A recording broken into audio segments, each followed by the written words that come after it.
열왕기상 8장을 중심으로 해서 성전 봉헌식이라는 제목 가지고 말씀을 증거합니다.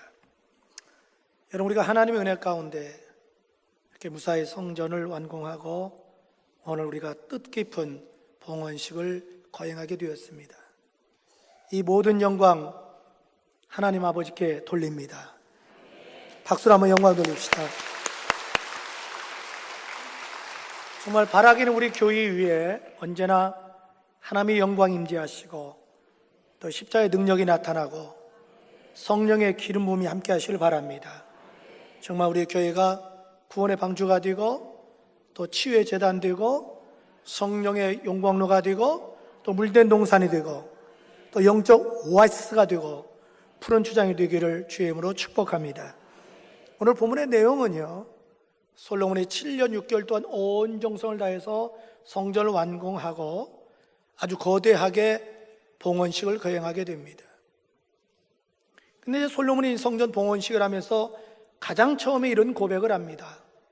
이 성전은 인간의 어떤 계획이나 생각에서 지어진 게 아니고 하나님의 뜻에 의해서 우리가 순종해서 성전을 지었습니다. 이런 고백이 우리의 고백이 되어야 될 줄로 믿습니다. 20절 솔로몬이 이렇게 말합니다. 이제 여호와께서 말씀하신 대로 이루시도다. 내가 여호와께서 말씀하신 대로 내 아버지 다윗을 이어서 일어나 이스라엘 왕위에 앉고 이스라엘 하나님 여호와의 이름을 위하여 성전을 건축하고. 정말 여러분, 우리가 어떤 인간의 자랑하기 위해서 이 성전을 지은 게 아니고 하나님의 감동에 의해서 하나님의 지시에서 순종해서 지어드렸 그것을 이 시간을 통해서 다시 한번 고백합니다. 하나님께서 순종해서 이 성전을 지었습니다. 그렇다면 앞으로 우리 교회가 어떤 교회가 되어야 될까요?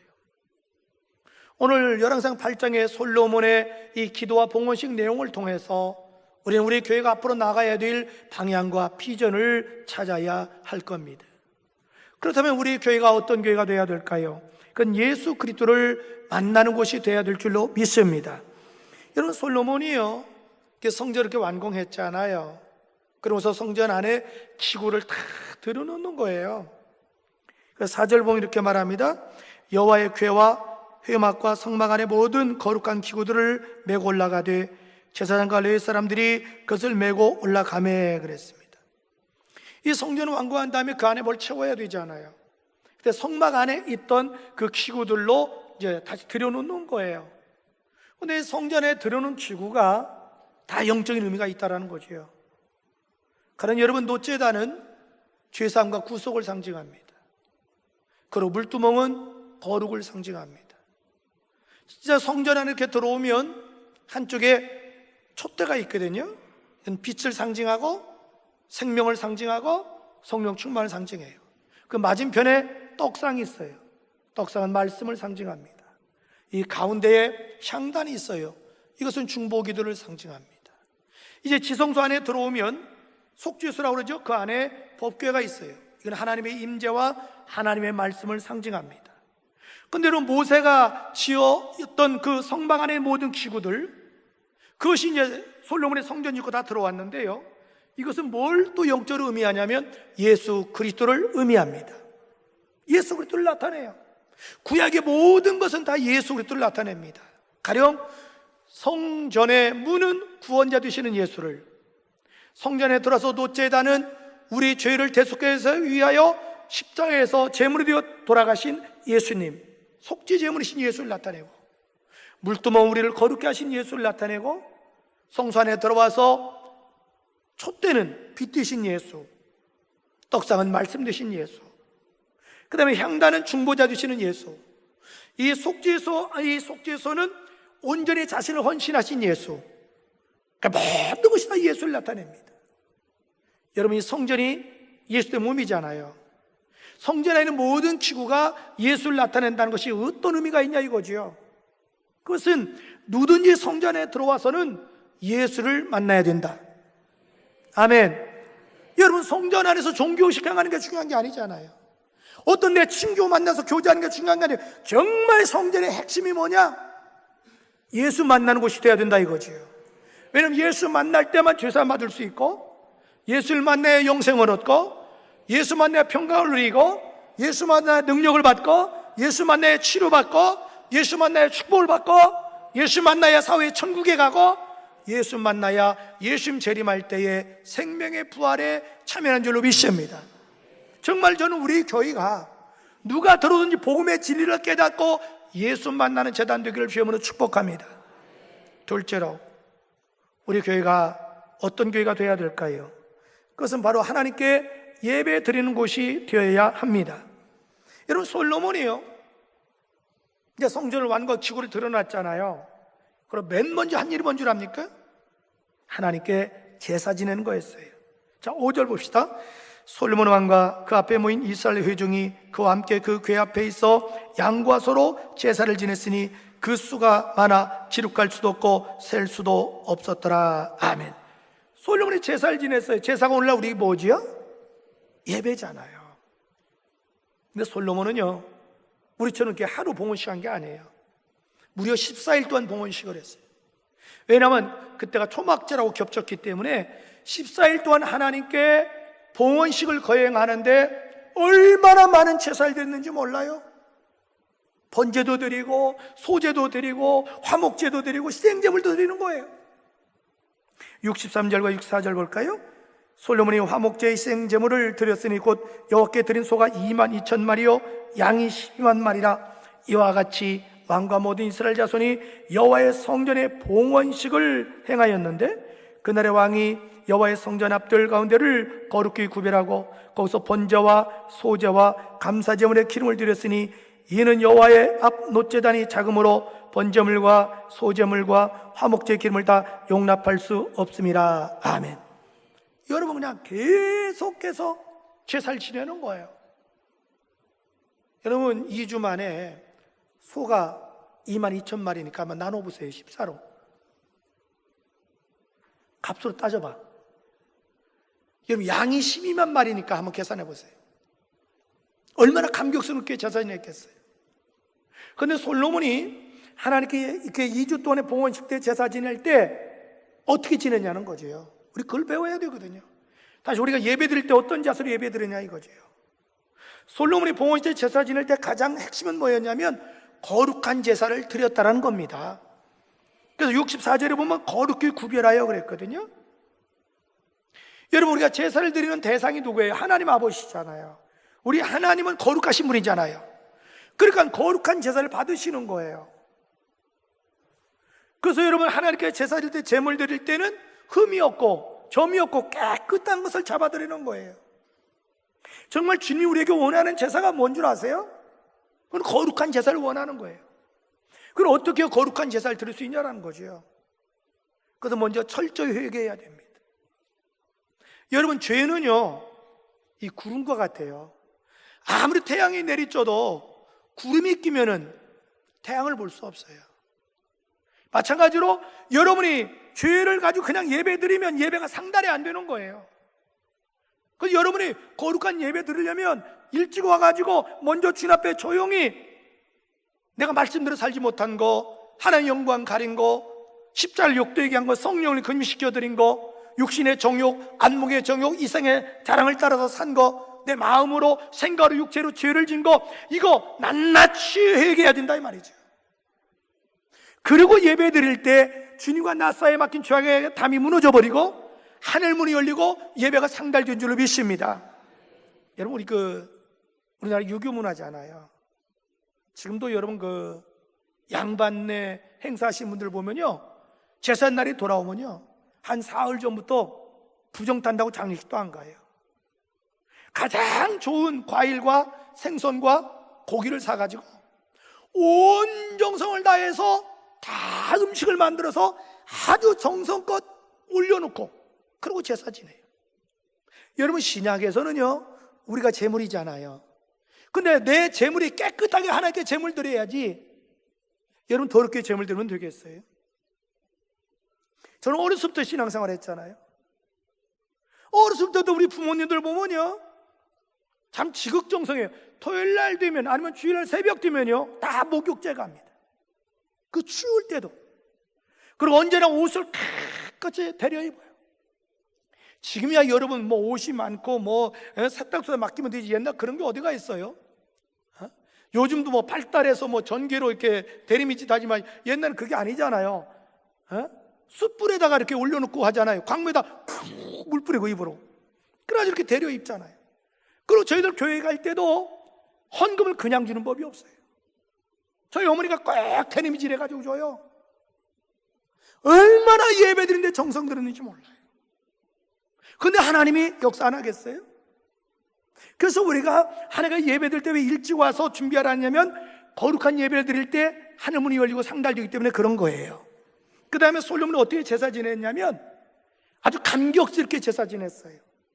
감격스럽게 제사 지냈어요. 65절 보면 이렇게 말합니다. 우리 하나님 여호와 앞에서 절기를 지켰는데, 이렇게 나와요. 이 절기라는 게 뭐예요? 축제라는 뜻이에요. 여러분, 절기가 영어로 피스트거든요. 그것이 거기서 파생한 단어가 오늘 대학에서 축제하자는 페스티벌이 된 거예요.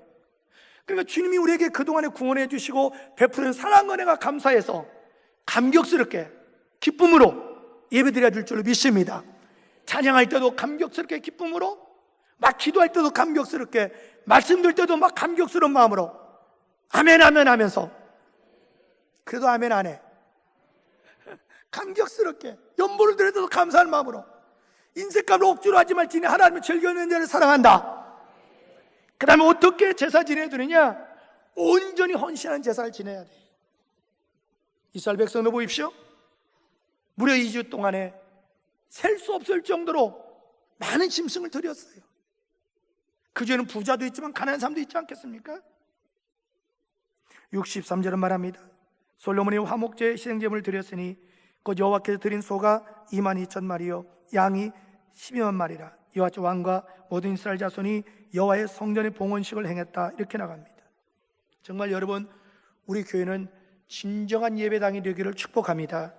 저도 어렸을 때는 교회라는 말을 안 썼어요. 예배당이라고 그랬죠. 그러니까 예배당을 놀려대려면 사람들이 뭐라 하냐면 연회당이라고 그랬어요. 그래서 교회라는 단어가 나중에 생겼지, 저도 어렸을 때는 다 예배당이에요. 왜? 교회의 본질에서 핵심이 하나님께 예배드리는 거기 때문에.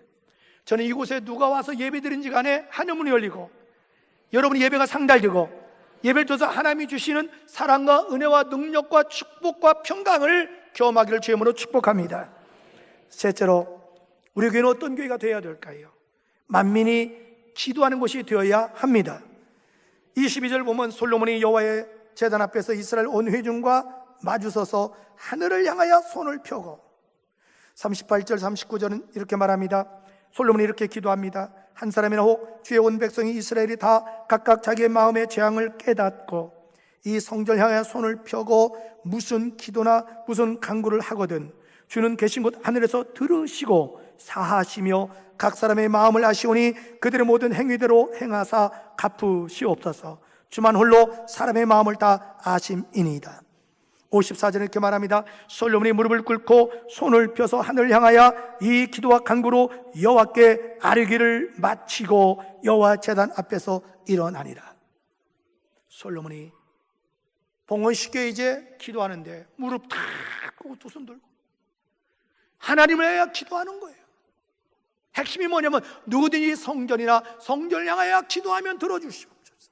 구체적으로 말하면 죄 지은 사람이 자기 죄를 깨닫고 회개하면 죄사함을 허락하여 주시고, 기근이나 질병이나 전염병에 의해서 고통당하는 자가 기도하면 긍휼에서 고쳐주시고, 심지어 전쟁에 나갈 때 기도하면 전쟁에서 승리케 하여 주시고, 이방인들까지라도 성전을 향하여 기도하면 응답해 주옵소서. 여러분, 교회는요 만민이 기도하는 집이 되어야 될 줄로 믿습니다. 누구든지 성전에서 기도하면 응답을 받아야 됩니다. 그럼 어떻게 기도에 응답받을 수 있을까요? 그럼 우리 솔로몬에게 배울 수 있는데요, 솔로몬은 무엇보다도 겸손하게 기도했습니다. 하나님 앞에 무릎 꿇었다, 손을 들었다, 겸손을 의미해요. 그래서 저에게는 모든 기도 시간에 언제나 손 들고 하는 이유가 뭐냐면 주님 앞에 낮아지는 거예요. 겸손해요. 주님, 내 힘으로는 이런 문제 해결할 수 없습니다. 저는 주님을 바라봅니다. 주님을 의지합니다. 주님 도와주옵소서. 겸손하게 기도해야 된다. 그다음에 솔로몬이 어떻게 기도했냐면요, 온 마음을 다해서 기도했어요.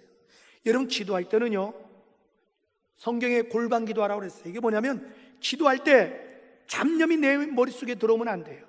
기도할 때 마음과 생각이 몰입돼 가지고 옆에 누가 와도 모를 정도로 오직 기도에 몰입해야 돼요. 이게 정성을 다한 기도예요. 어떻게 기도에 응답받느냐? 그건 여러분, 믿음으로 기도해야 됩니다. 솔로몬이 오늘 8장에 보면 그렇게 기도해요. 하나님이 내 기도를 들어주신 줄 믿고 감사합니다. 우리 예수님도 그래요. 기적을 행하기 전에 꼭 기도할 때 아버지께서 내 기도 들어줘서 감사합니다. 여러분, 기도할 때요, 하나님이 여러분 기도를 길게 하느냐 짧게 하느냐, 얼마나 잘하냐 못하느냐 그거 보시지 않아요. 우리 중심을 보셔요. 그런 얘기가 있잖아요. 시골에서 어느 분이 대표 기도를 맡았어. 밤새도록 고민해. 근데 다음날 새벽에 주님이 깨달음을 주더래요. 그냥 네 생김새대로 기도해라. 그래서 이분이 그렇게 기도했다 그러잖아요. 주여, 우리에게 황소 같은 믿음을 주시고 똥똥 같은 믿음을 주옵소서. 자기가 한 일이 황소 가지고 농사 짓는 거고 똥찌개지고 농사 짓고 밖에 없으니까 하나님은 그 기도 들어주신다는 거죠. 우리가 내가 기도하면 하나님이 들어주신다, 응답해 주신다, 믿음으로 기도하면 들어주셔요. 정말 여러분, 저는 우리 교회에 늘 새벽 기도가 활활 타오르기를 바라고, 저희 교회 가장 좋은 4층 로얄에 중보기도실이 있어요. 개인 기도실 7개입니다. 한 10명이 단체가 기도할 수 있는 방이 있습니다.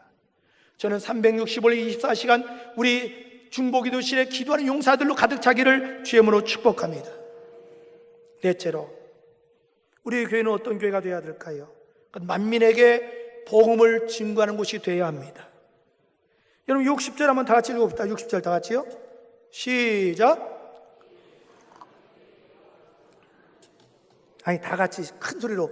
어디 제 목소리 하나보다 적으면 되겠어요? 시작. 여호와만 하나님이시고 그 외에는 없는 줄을 알게 하시기를 원하노라. 아멘. 그래서 솔로몬은 봉헌식하면서요 이런 얘기예요. 나는 이 성전이 단순하게 믿는 사람들만 위한 성전 되기를 원하지 않는다. 나는 이 성전을 통하여 세상 모든 열방 사람이 우리 하나님의 위대하심을 알기를 원한다. 그렇습니다, 여러분. 저는 우리 교회가 우리 믿는 사람들만 위한 성전이 아니라 여기서 은혜 받은 사람이 세상에 나가서 복음을 증거해서 한 영혼이라도 더 구원하는 구원의 방주가 되기를 소망합니다. 그래서 우리 교회 밖에 모양에 보면 뭘로 되어 있죠? 어떤 모양이죠? 배 모양으로 만든 거예요. 왜? 우리 교회가 구원의 방주가 됐으면 좋겠다. 다섯째로, 우리 교회가 어떤 교회가 되어야 될까요? 하나님의 말씀으로 양육받고 훈련받고 말씀이 선포되는 교회가 되어야 됩니다. 여러분, 솔로몬이요 이제 성전의 기구를 다 들어놓잖아요. 그럼 맨 마지막에 들어오는 게 뭐냐면 법궤예요. 법궤를 지성소에 딱 안치해요. 성경이 이렇게 말을 합니다. 6절에 제장들이 여호와의 언약궤, 그 법궤를 언약궤라고 그래요. 자기의 처소에 메어 드렸으니 곧 성전의 내수인 지성소 그룹들이 날개 아래 놨다.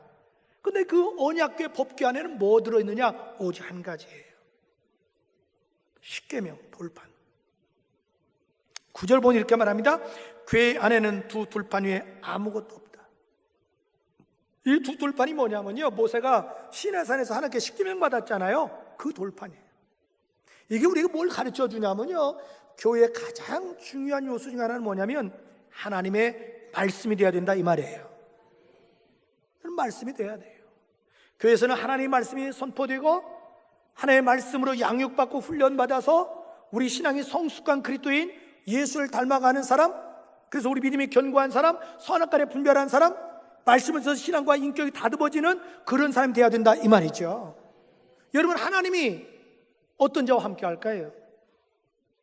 하나님 말씀대로 사는 자와 함께하는 줄로 믿습니다. 우리 한번 성경을 보면 이렇게 말합니다. 자, 57절 58절, 우리 하나님 여호와께서 우리 조상들과 함께 계시던 것 같이 우리와 함께 계시옵고 우리를 떠나지 마시며 버리지 마옵소서.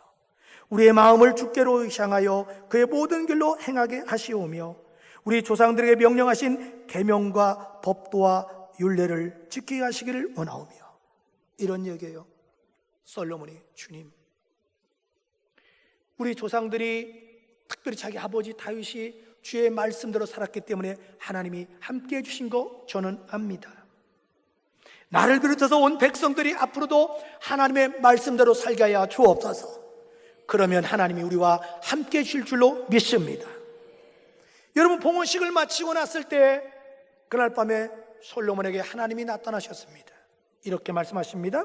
열왕기상 9장 1절 이하에 솔로몬이 여호와의 성전과 왕궁 건축하기를 마치며 자기가 이루기를 원하던 모든 것을 마친 때에 여호와께서 전에 기브온에서 나타나신 같이 다시 솔로몬에게 나타나사 여호와께서 그에게 이르시되 내 기도와 내가 내 앞에서 간구한 바를 내가 들었은즉 나는 내가 건축한 이 성전을 거룩하게 구별하여 내 이름을 영원히 그곳에 두며 내 눈길과 내 마음이 항상 거기 있으리라. 내가 만일 내 아버지 다윗의 행함과 같이 마음을 온전히 하고 바르게 하여 내 앞에서 행하며 내가 내게 명령한 대로 온갖 일에 순종하여 내 법도와 율례를 지키면 내가 내 아버지 다윗에게 말하기를 이스라엘 왕위에 오를 사람이 내게서 끊어지지 아니하리라 한 대로 내 이스라엘 왕위를 영원히 견고하게 하리라. 아멘. 하나님이 솔로몬에게 복잡한 얘기 안 합니다. 솔로몬아, 간단하다. 네 아비 다윗처럼 너도 하나님의 말씀대로만 살아라. 내가 네 왕위를 보장해 줄 것이다. 내가 너를 지켜줄 것이다. 여러분, 이 교회는 진리의 터와 기둥이 되어야 됩니다. 다시 말해서 교회는 철저히 말씀 중심이 되어야 됩니다. 말씀이 내 신앙과 내 인격이 다듬어져야 되고 말씀대로 성숙해져야 되고 예수를 닮아가야 될 줄로 믿습니다. 그래서 성경이 이렇게 말합니다. 디모서 3장 16절 17절 한 산도 빼먹지 말고 다 큰 소리로 시작. 하나님의 감도로 된 것으로 교훈과 책망과 바르게 함과 의로 교육하게 유익하니 이는 하나님 사람으로 온전하게 하며 모든 선한 일의 능력을 갖추게 하려 함이라. 아멘. 모든 성경은 하나님의 감도로 쓰여졌다는 거예요. 그래서 말씀이 우리를 교훈한다는 거예요. 방향을 제시해 준다는 거예요. 책망이 뭐예요? 잘못됐을 때 뭐가 잘못됐든지 말씀이 깨달음을 준다는 거예요. 바르게 하면 뭐예요? 회개하고 돌아오게 만들어 준다는 거예요. 교육이 뭐예요? 다시 그 하나님의 교훈을 쫓아가 만들게 해준다는 거예요. 그렇게 계속 살다 보면 어떻게 돼요? 우리가 성숙한 그리스도인이 되는 거예요. 여기서 온전한다는 건 뭐냐면 성숙을 말해요. 너희가 그렇게 되면 성숙한 그리스도인이 될 것이며 또 모든 선한 일을 행할 수 있는 능력 있는 사람이 될 것이다. 저는 여러분이 말씀의 사람 되기를 축복합니다. 그래서 언제나 우리는 바로 알고 바로 믿고 바로 행해야 된다. 다윗이 위대한 것은 성경을 굉장히 많이 알았습니다. 그리고 정확히 알았습니다. 따라서 참 지식이 참 믿음을 낳는다. 여섯째로 우리 교회가 어떤 교회가 되어야 될까요? 그건 성도 간의 사랑의 교제가 이루어지는 곳이 되어야 될 줄로 믿습니다. 여러분, 봉헌식 할 때요, 솔로몬이 백성을 축복하는 거예요. 그러니까 백성들도 왕을 축복하는 거예요. 55절 봅시다. 서로 큰 소리로 이스라엘 온 회중을 위하여 축복하며 이르되. 솔로몬이 큰 소리로 봉헌식 때 백성들을 축복하는 거예요. 거기에 대한 거기가 답례가 어떻게 나오냐면 66절 여덟째 날에 솔로몬이 백성을 돌려보내매 백성이 왕을 위하여 뭐 해요? 왕을 위하여 축복해요. 그리고 자기 장막으로 돌아갔다. 여러분, 교회가 그런 곳이 되어야 된다는 거죠. 교회는 성도 간에 서로 사랑의 교제가 있어야 된다는 거죠. 서로 격려하고 서로 위로하고 서로 사랑하고 서로 축복하고 서로 격려해주는 이런 교회가 아름다운 교회다. 왜 우리가 그렇게 해야 되냐면요, 교회는 예수의 몸이잖아요. 우리는 몸에 붙어있는 지체잖아요. 우리는 내 몸 다 사랑하잖아요. 그리고 우리는 하나님의 패밀리잖아요. 가족이잖아요. 그래서 교회는 성도 간의 교제가 이루어져야 된다는 거죠. 그럼 어떻게 모여야 되는 거죠. 서로 모여서 격려하고 위로해주고 서로 섬겨야 된다는 거죠. 그래서 히브리서 10장 24절 25절은 이렇게 말합니다. 다 같이 시작. 서로 돌아보아 사랑과 선행을 격려하며 모이기를 배하는 어떤 사람들의 습관과 하지 말고 오직 권하여 그날에 가까움을 볼수록 더욱 그리하자. 그날이 뭐냐면 예수님의 재림에 가까울수록, 날새가 가까울수록 성도가 더 모이라는 거죠. 모여서 격려하고 사랑의 교제를 이루어져라. 이렇게 봉헌식을 마치고 났더니 놀라운 일이 벌어져요. 하나님의 영광이 성전에 가득한 거예요. 10절 12절 다 같이 시작. 제사장이 성소에서 나올 때 구름이 여호와의 성전에 가득하매 제사장이 그 구름으로 말미암아 능히 서서 섬기지 못하였으니 이는 여호와의 영광이 여호와의 성전에 가득함이었더라. 아멘. 저는 우리 교회에 하나님의 영광이 가득하기를 주의 이름으로 축복합니다. 사랑하는 우리 팀들 가족 여러분, 오늘 성전 봉헌식을 하면서 우리 정체성을 분명해야 됩니다. 우리에게 나아갈 방향, 비전이 분명해야 됩니다. 저는 정말 우리 교회가 예수 그리스도를 만나는 곳이 되기를 바랍니다. 정말 하나님께 예배드리고 예배드리는 자마다 주님 만나는 자리 되기를 바랍니다. 여기 오는 자마다 괴롭고 고통스러울 때, 아플 때, 실패가 좌절했을 때 기도하는 장소가 되고 기도하는 자마다 응답되기를 축복합니다. 그 다음에 여러분이 성령의 능력을 힘입고 세상에 나가서 담대하게 복음을 증거하는 자가 되기를 바라고, 우리 교회가 철저히 말씀 중심의 교회가 되고 성도 안에 아름다운 사랑의 교제가 이루어지는 그런 이상적인 교회가 되기를 주 예수의 이름으로 축복합니다.